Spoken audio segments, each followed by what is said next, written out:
Welcome back to Let's Make a Game, a channel about making computer role-playing games using the free program Twine and the Sugarcube format for Twine.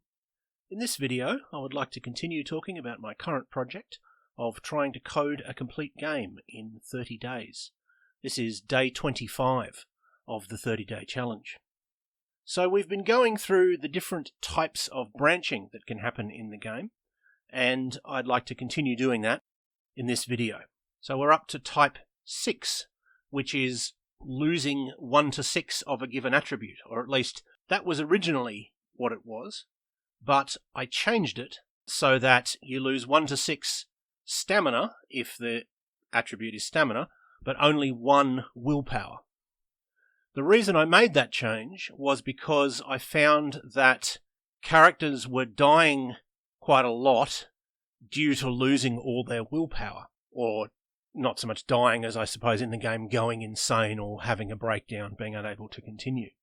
And I did feel that that was pretty realistic, of course, being transported millions of miles to another planet and then everything you encounter in that planet is dangerous and strange. Of course that would place a great strain on your mind and you would quite likely not be able to cope with it. But it didn't fit the genre. In the Sword and Planet genre, characters are never overwhelmed by going to another planet or by any of the strange things that they encounter or by the danger. And I didn't quite want to be that unrealistic. I did want to have some element, perhaps, of your sanity being under strain, but I didn't want to have it a realistic result where you could be overwhelmed quite quickly. It felt a little bit strange in the context of trying to pastiche this subgenre, so I changed it so that you only lose 1 willpower at a time. Anyway, here's how it works. We go to the Find Attribute passage, which we've talked about before. We used that when we were rolling against an attribute. The only attributes that are reduced in the game are stamina and willpower. Stamina is sort of your physical hit points, willpower is sort of your mental hit points. Certainly you can think of situations where other attributes might be reduced. You might have an injury which reduces your agility, for example, or an injury to your hands that reduces your dexterity. But I didn't have any such thing in this particular game. It would be easy enough to add them if it fit the story. But anyway, we find the attribute. If the relevant attribute name is willpower, then we set x equal to 1. X is the amount of damage that we're going to take. And if not, we set x to a random number between 1 and 6. Then we print something like lose 3 stamina, lose 1 willpower, whatever it might be, in the colour red, which I use in this game and in several other projects to indicate a sort of system message, a message that's not part of the fiction of the game, but is part of the game system. You reduce the relevant attribute underscore value slot by that amount, and then we have to check if the character is able to continue. If attribute underscore value y is less than 1. If the attribute name is stamina, give the message you are dead.